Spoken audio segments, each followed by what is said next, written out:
भवानी शंकर वंदे श्रद्धा विश्वास रूपिणौ याभ्यां विना न पश्यन्ति सिद्धः स्वान्तः स्थमीश्वरम। हर हर महादेव। हार्दिक स्वागत करता हूं आप सभी भगवत प्रेमी दर्शकों का आपके अपने ही YouTube चैनल जगत पिता शिव में। भगवान श्री त्रिलोचन महादेव जी की कृपा से आप सभी स्वस्थ सकुशल और प्रसन्न होंगे, ऐसा मुझे विश्वास है। ते धन्याश्च कृतार्थश्च सफलम देह धारणम उद्धृतम च कुलम तेषाम ये शिवम समुपासते। अर्थात वे ही धन्य हैं और कृतार्थ हैं, उन्हीं का शरीर धारण करना भी सफल है और उन्होंने ही अपने कुल का उद्धार कर लिया है जो शिव जी की उपासना करते हैं। भगवान शिव की ही पूजा केवल लिंग स्वरूप में क्यों होती है? अन्य देवी देवताओं की पूजा तो केवल प्रतिमा के रूप में ही होती है। आज का वीडियो इसी विषय से संबंधित है। हम आज इसी विषय पर चर्चा करेंगे। शिव महापुराण में इस संबंध में भी विस्तृत जानकारी दी गई है, तो आज हम शिव महापुराण का वही प्रकरण यहाँ वर्णन करेंगे जिससे यह विषय बिल्कुल स्पष्ट हो जाए आप सबको और किसी भी प्रकार की कोई शंका न रह जाए। शिव महापुराण की विद्येश्वर संहिता के 5वें अध्याय में इस विषय को विस्तार से बताया गया है। आइए देखते हैं इसमें क्या वर्णन किया गया है। श्रवणादित्रिके शक्तो लिंगम वेरम च शांकरम संस्थाप्य नित्यमभ्यर्च तरेत संसार सागरम। अर्थात सूत जी कहते हैं, हे शौनक आदि ऋषिगण, जो व्यक्ति श्रवण कीर्तन और मनन, मैंने पहले इस विषय पर आप सबको वीडियो में जानकारी दी है कि श्रवण कीर्तन और मनन एक बहुत बड़ा साधन है ईश्वर प्राप्ति के लिए। तो जो व्यक्ति श्रवण कीर्तन और मनन इन तीनों साधनों के अनुष्ठान में समर्थ ना हो, यानी जो व्यक्ति श्रवण कीर्तन और मनन को धारण न कर पाए, किसी कारणवश वह समर्थ ना हो यदि यह सब करने में, तो यहाँ सूत जी यह कह रहे हैं कि वह व्यक्ति भगवान शंकर के लिंग एवं मूर्ति की स्थापना कर नित्य उसकी पूजा करके संसार सागर से पार हो सकता है। अर्थात यदि आप श्रवण कीर्तन और मनन कर पाने में समर्थ नहीं हैं, तो केवल शिव जी के विग्रह का, उनकी मूर्ति का, उनके लिंग का पूजन करके आप विधिवत संसार सागर से पार हो सकते हैं। अपि द्रव्यम बहे देवा यथा बलम अवंचयन अर्पये लिंग वेरार्थ मर्चये दपि संततम। अर्थात छल कपट न करते हुए अपनी शक्ति के अनुसार धन राशि ले जाकर उसे शिवलिंग अथवा शिव मूर्ति की सेवा के लिए अर्पित कर देना चाहिए। मतलब अपनी शक्ति सामर्थ्य के अनुसार यदि आप श्रवण कीर्तन मनन आदि क्रियाओं को करने में समर्थ नहीं हैं, अन्य साधना की क्रियाओं को आप नहीं कर पा रहे हैं, तो केवल अपनी शक्ति सामर्थ्य के अनुसार, कोई कर्ज लेकर या उधार लेकर के आपको ये कार्य नहीं करना है। अपनी शक्ति सामर्थ्य के अनुसार जो भी धन आप शिवलिंग की सेवा के लिए अर्पित कर सकें तो उसे करना चाहिए। साथ ही फिर उस शिवलिंग की या मूर्ति की आप विधिवत निरंतर सेवा भी करें। ऐसा नहीं कि बस आप धन दे दिए तो आप मुक्त हो गए। धन तो मात्र आप इसलिए दे रहे हैं कि आप श्रवण कीर्तन मनन आदि क्रियाओं को करने में समर्थ नहीं है, तो उसकी क्षतिपूर्ति के लिए आप यथाशक्ति जो आपसे 10 रुपए, 20 रुपए, 100 रुपए, 500 रुपए, जो आपकी सामर्थ्य हो, आप शिवलिंग की सेवा के लिए दे रहे हैं। लेकिन इतने से ही सब कुछ नहीं हो जाएगा, आपको उस शिवलिंग या प्रतिमा की निरंतर प्रकट सेवा तो करनी ही होगी। आगे सूत जी कहते हैं, आवाहनादि सर्गांतम नित्यम कुर्यात् सुभक्तितः इत्थमभ्यर्चयन् देवं लिंगे वेरे च शंकरे सिद्धिमेति शिव प्रीत्या हित्वापि श्रवणादिकं लिंग वेरार्चना मात्रान् मुक्ताः पूर्वे महाजनाः।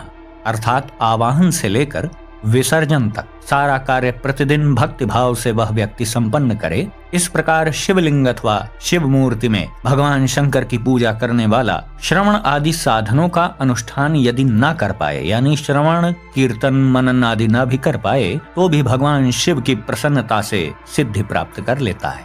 पहले के बहुत से महात्मा पुरुष लिंग तथा शिव मूर्ति की पूजा करने मात्र से ही भव बंधन से मुक्त हो चुके हैं।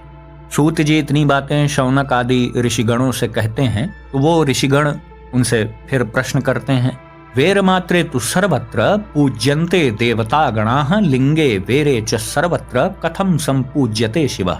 ऋषिगण प्रश्न करते हैं कि मूर्ति में ही सर्वत्र देवताओं की पूजा होती है, परंतु भगवान शिव की पूजा सब जगह मूर्ति में और लिंग में भी क्यों की जाती है? बड़ा ही महत्वपूर्ण प्रश्न ऋषिगणों ने किया। तो इसी के उत्तर में सूत जी क्या बोलते हैं, अहो मुनीश्वराः पुण्यम प्रश्न में तद महाद्भुतम अत्र वक्ता महादेवो नान्योऽस्ति पुरुषः क्वचित् शिवेनोक्तं प्रवक्ष्यामि क्रमाद् गुरुमुखात् श्रुतं शिवैको ब्रह्म रूपत्वा निष्कलः परिकीर्तितः।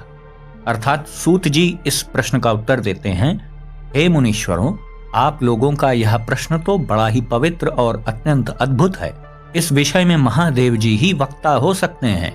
कोई पुरुष कभी और कहीं भी इसका यथार्थ प्रतिपादन नहीं कर सकता है। यानी सूत जी यहाँ वर्णन तो कर रहे हैं, लेकिन संकोच करते हुए वर्णन कर रहे हैं कि ये तो बड़ा ही गूढ़ विषय है, इसको तो ठीक ठीक महादेव जी ही वर्णन कर सकते हैं, हम लोग इसका यथार्थ प्रतिपादन कर पाने में समर्थ नहीं है। इस विषय में भगवान शिव ने जो कुछ कहा है और उसे मैंने गुरु जी के मुख से जिस प्रकार सुना है, उसी तरह क्रमशः वर्णन करूंगा, ऐसा सूत जी कह रहे हैं। एकमात्र भगवान शिव ही ब्रह्म रूप होने के कारण निष्कल का मतलब होता है निराकार।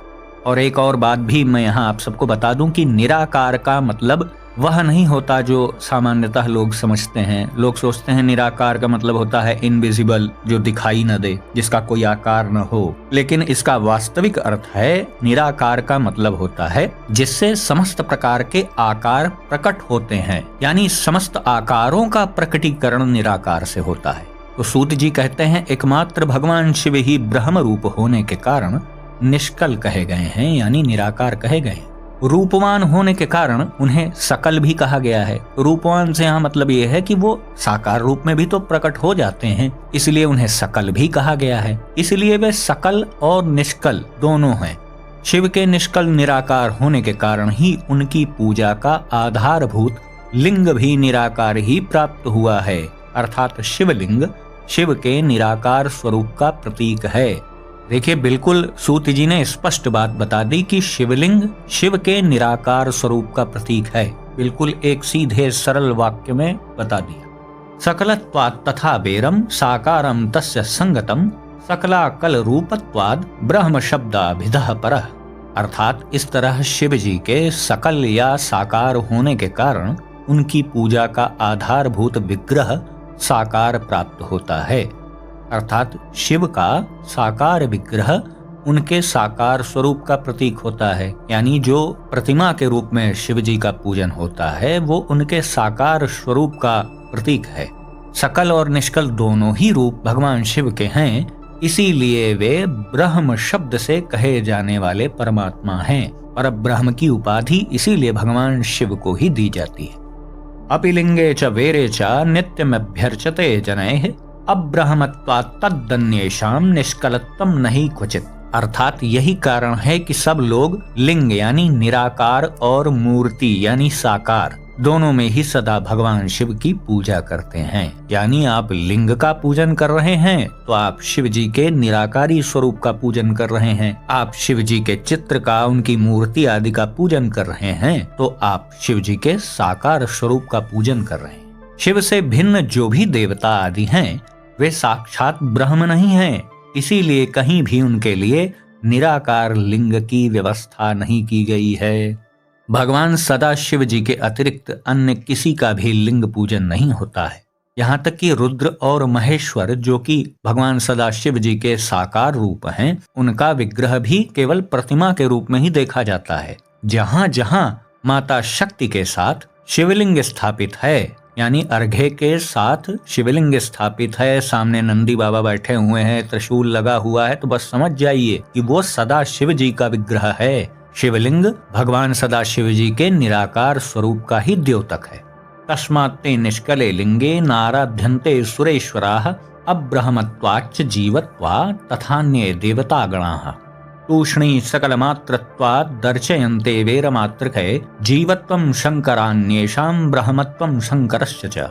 अर्थात इंद्रादिक देवता भी निष्कल रूप से नहीं हैं, इसलिए उनकी पूजा लिंग रूप में नहीं होती है। सभी देवगण ब्रह्म तो है नहीं, इसीलिए सगुण जीव होने के कारण उनकी पूजा केवल मूर्ति में ही होती है। शंकर जी के अतिरिक्त अन्य देवों का जीवत्व और सदा शिव जी का ब्रह्मत्व वेदों के सारभूत उपनिषदों से सिद्ध होता है। वहाँ प्रणव यानी ओंकार के तत्व रूप से भगवान शिव का ही प्रतिपादन किया गया है। यानी वेदों का भी सारभूत जो निष्कर्ष है वो यही है कि भगवान सदा शिव का ही प्रतीक ओंकार है और शिवलिंग है। एक बार ब्रह्मा जी के पुत्र सनत कुमार जी ने भी नंदी बाबा जी से प्रश्न किया था। शिवान्य देव वश्यानाम सर्वेषामपि सर्वतः वेरमात्रं च पूजार्थं श्रुतं दृष्टं च भूरिशः शिवमात्रस्य पूजायां लिंगं वेरं च दृश्यते अतस्तद् ब्रूहि कल्याण तत्त्वं मे साधुबोधनम। अर्थात सनत कुमार जी ने नंदी जी से प्रश्न किया कि हे भगवान, शिव जी के अतिरिक्त उनके वश में रहने वाले जो अन्य देवी देवता हैं, उन सब की पूजा के लिए सर्वत्र प्रायः मूर्ति, प्रतिमा आदि ही अधिक संख्या में देखा और सुना जाता है। केवल भगवान शिव की ही पूजा में लिंग और प्रतिमा दोनों का उपयोग देखने में आता है। अतः हे कल्याणमय नंदिकेश्वर जी, इस विषय में जो तत्व की बात हो उसे मुझे इस प्रकार बताइए जिससे अच्छी तरह समझ में आ जाए। इसके उत्तर में नंदी जी बोलते हैं, अनुत्तरमिमं प्रश्नम रहस्यम ब्रह्म लक्षणम कथयामि शिवेनोक्तम भक्तियुक्तस्य तेनघ शिवस्य ब्रह्म रूपत्वा निष्कलत्वाच्च निष्कलम। अर्थात नंदी बाबा कहते हैं, हे सनत कुमार, हम जैसे लोगों के द्वारा आपके इस प्रश्न का कोई उत्तर नहीं दिया जा सकता है।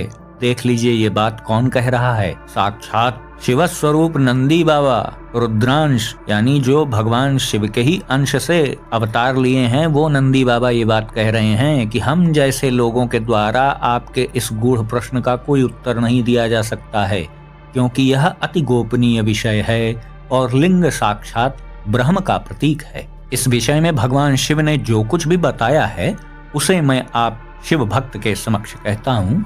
फिर आगे नंदी बाबा कहते हैं, भगवान शिव ब्रह्म स्वरूप और निष्कल अर्थात निराकार हैं, इसलिए उन्हीं की पूजा में निष्कल लिंग का उपयोग होता है। अन्य किसी देवी देवता की पूजा लिंग रूप में नहीं होती है। संपूर्ण वेदों का यही मत है, यानी चारों वेद भी इस बात में एक मत हैं कि भगवान शिव ही परब्रह्म स्वरूप हैं और उनका स्वरूप साकार भी है और निराकार भी है। इस प्रकार वे निराकार तथा साकार दोनों हैं। भगवान शंकर निष्कल निराकार होते हुए भी कलाओं से युक्त हैं, इसलिए उनकी साकार रूप में प्रतिमा पूजा भी लोक सम्मत है। इसीलिए उनकी प्रतिमा का पूजन, चित्र का पूजन भी होता है।